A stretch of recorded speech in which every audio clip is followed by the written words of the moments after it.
معاشرے میں ایک ناسور جو ہے وہ پھیلتا جا رہا ہے، جس کی روک تھام ہمارے لیے بہت ضروری ہے۔ جب کسی گھر میں کسی کا انتقال ہوتا ہے، کسی کا پیارا دنیا سے رخصت ہو جاتا ہے، ایک تو اسے یہ غم ہوتا ہے کہ میرا پیارا مجھے چھوڑ کے چلا گیا، دوسرا اسے یہ غم ستاتا ہے کہ اب لوگ رشتہ دار احباب جمع ہوں گے، اس کے کھانے کا اہتمام کہاں سے کیا جائے گا۔ اب ڈبل پریشانی اسے آ گئی، ایک میت کا غم، دوسرا اسے کھانے کا غم۔ لیکن اگر ہم قرآن اور احادیث کا مطالعہ کریں تو یہ چیز سمجھ میں آتی ہے۔ شریعت نے اس کو کھانے کے غم سے آزاد کر دیا۔ شریعت یہ کہتی ہے کہ جس گھر میں میت ہو جائے وہاں پر کھانے کا اہتمام نہ کیا جائے۔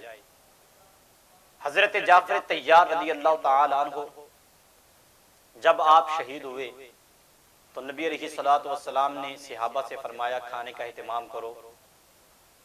جعفر کے گھر والے پریشان ہیں، ان کے لیے کھانا تیار کرنا ہے۔ صرف جو گھر والے ہیں ان کے لیے کھانا بھیجنا، کھانا پکا کے ان کو کھلانا یہ سنت ہے۔ اس کے علاوہ دوسرے جو لوگ ہیں ان کے لیے کھانا پکانا جائز نہیں۔ جو دور سے مہمان آتے ہیں ان کے لیے شریعت نے اجازت اور رخصت دی ہے کہ انہیں کھانا کھلایا جائے۔ جو قریب کے رشتہ دار ہیں یا اپنے گھر میں واپس جا سکتے ہیں ان کے لیے یہ حکم ہے کہ وہ اپنے گھر میں جا کے کھائیں۔ میت کے ہاتھ سے کھانا ان کے لیے جائز نہیں، نہ ہی پکانا جائز ہے زیادہ احباب کے لیے، نہ ہی کھانا جائز ہے۔ یہ چیز بھی مد نظر رہے کہ صرف پہلے دن کا کھانا ہی پکا کے میت کے گھر والوں کی طرف بھیجا جائے، دوسرے اور تیسرے دن کا کھانا بھیجنا جائز نہیں ہے۔ اب ہمارے ہاں یہ چلتا ہے کہ پہلے دن کا کھانا کون پکائے گا؟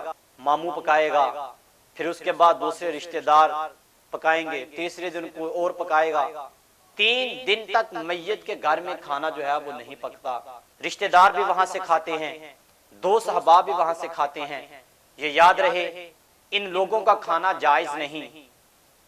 جب کسی گھر میں میت ہو جائے، جو دور سے مہمان آتے ہیں، صرف ان کے لیے کھانے کا اہتمام کیا جائے، گھر والوں کے لیے کھانے کا اہتمام کیا جائے، دوسرے احباب کے لیے کھانا جائز نہیں۔ اور جب دوسرا دن آتا ہے تو آج کل یہ دیکھا گیا کہ دعوت کا اہتمام کیا جاتا ہے۔ یہ دعوت کرنا یہ بدعت ہے، یہ جائز نہیں۔